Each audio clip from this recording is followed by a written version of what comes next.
సొంత పార్టీ మంత్రులు ఎమ్మెల్యేలపై సీఎం చంద్రబాబు సీరియస్గా ఉన్నారా? పార్టీలో కొందరు ఎమ్మెల్యేల పనితీరు సీఎంకు అస్సలు నచ్చడం లేదా?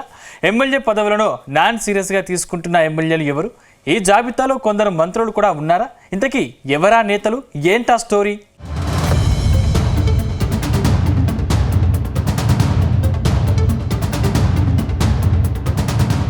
ఆంధ్రప్రదేశ్లో కూటమి సర్కార్ ఏడాది పాలనను ఈ మధ్య పూర్తి చేసుకుంది.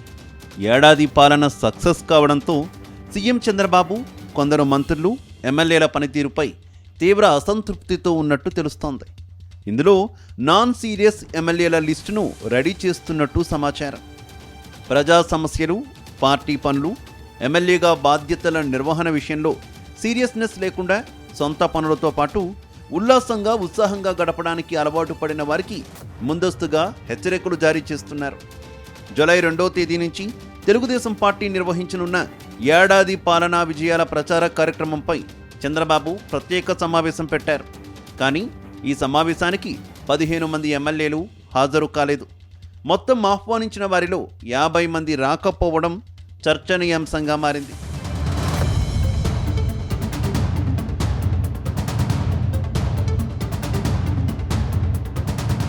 తాను నిర్వహించిన సమావేశానికే ఎమ్మెల్యేలు డుమ్మా కొట్టడంపై చంద్రబాబు సీరియస్ అయినట్టు తెలుస్తోంది. తెలుగుదేశం పార్టీ విస్తృత స్థాయి సమావేశానికి గైర్హాజరైన 15 మంది ఎమ్మెల్యేలు విదేశాల్లో ఉండడంపై తీవ్ర ఆగ్రహం వ్యక్తం చేశారు. సమావేశానికి రావాలంటూ ఆహ్వానాలు పంపిన వారిలో 56 మంది గైర్హాజరయ్యారని సీఎం అసహనం వ్యక్తం చేశారు. ఉదయం ఎంతమంది వచ్చారు, సంతకాలు పెట్టి ఎంతమంది వెళ్ళిపోయారు, సమావేశం చివరి వరకు ఎంతమంది ఉన్నారో అందరి లెక్కలు తన వద్ద ఉన్నాయన్నారు. ప్రజలతో మమేకమైతేనే భవిష్యత్తు ఉంటుందని స్పష్టం చేశారు. గైర్హాజరుకు కారణాలు అడిగితే కొందరు విదేశీ పర్యటనలు అన్నారు. ఇంకొంతమంది దైవ దర్శనాలు అని సమాధానమిచ్చారని నేతల గైర్హాజరుపై చంద్రబాబు చురకలంటించారు. పార్టీ కార్యక్రమాల కంటే ఇతరత్రా ఎక్కువయ్యాయా అంటూ నిలదీశారు.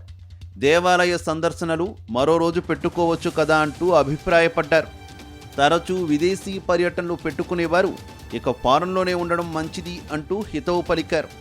తానా ఆటలకు టికెట్లు బుక్ చేసుకున్న వారి జాబితా కూడా తన వద్ద ఉందని నేతలతో సీఎం చెప్పడంతో అక్కడున్న నేతలంతా అవాక్కయ్యారు.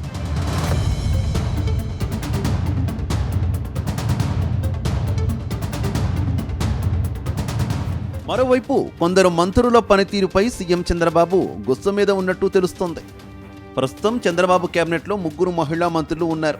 వీరిలో హోంశాఖ మంత్రిగా వంగలపూడి అనిత, బీసీ సంక్షేమ శాఖకు సవిత, గిరిజన సంక్షేమానికి గుమ్మడి సంధ్యారాణి ఉన్నారు. అయితే హోంమంత్రి అనిత నిర్వహిస్తున్న హోంశాఖ విషయంలో మాత్రం సీఎం చంద్రబాబు సంతృప్తిగా ఉన్నారని చెబుతున్నారు.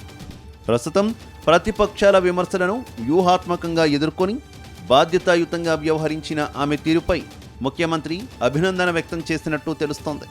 కానీ మరో 2 మంత్రుల పనితీరుపై తీవ్ర అసంతృప్తి వ్యక్తం చేసినట్టు సమాచారం.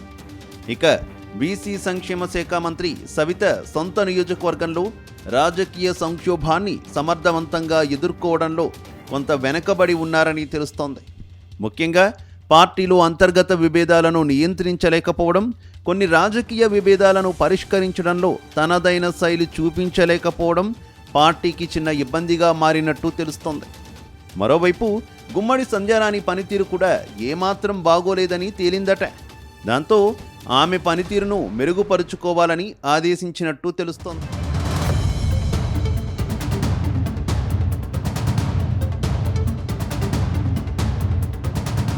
ప్రస్తుతం మంత్రులు, ఎమ్మెల్యేల ఏడాది పనితీరుపై సీఎం చంద్రబాబు సర్వే చేయించారు. తన సర్వేలో వచ్చిన రిపోర్టుల ఆధారంగా రోజుకు 4 ఎమ్మెల్యేలను పిలిచి మాట్లాడుతున్నారు. ఇందులో తమ పనితీరు మార్చుకోవాలంటూ హెచ్చరిస్తున్నారు. అంతేకాకుండా 2029 ఎన్నికల్లోపు పనితీరు బాగా లేకుంటే మొహమాటం లేకుండా గుడ్ బై చెప్పేస్తానని వార్నింగ్ ఇస్తున్నారు. వచ్చే ఎన్నికల్లో గెలిచేందుకు కౌంట్ డౌన్ పెట్టుకొని పనిచేస్తున్నామని చెబుతున్నారు. ఈ సమయంలో ఫారెన్ ట్రిప్పుల పేరుతో టైం పాస్ చేస్తే టాటా చెప్పేస్తానంటూ సీరియస్గా చెప్పేశారు. మొత్తంగా సీఎం చంద్రబాబు వార్నింగ్ పార్టీలో హాట్ టాపిక్గా మారింది. కానీ ఇప్పుడు సీఎం చంద్రబాబు ఆదేశాలను ఎంతమంది ఎమ్మెల్యేలు పాటిస్తారు అనేది బిగ్ క్వశ్చన్గా మారింది.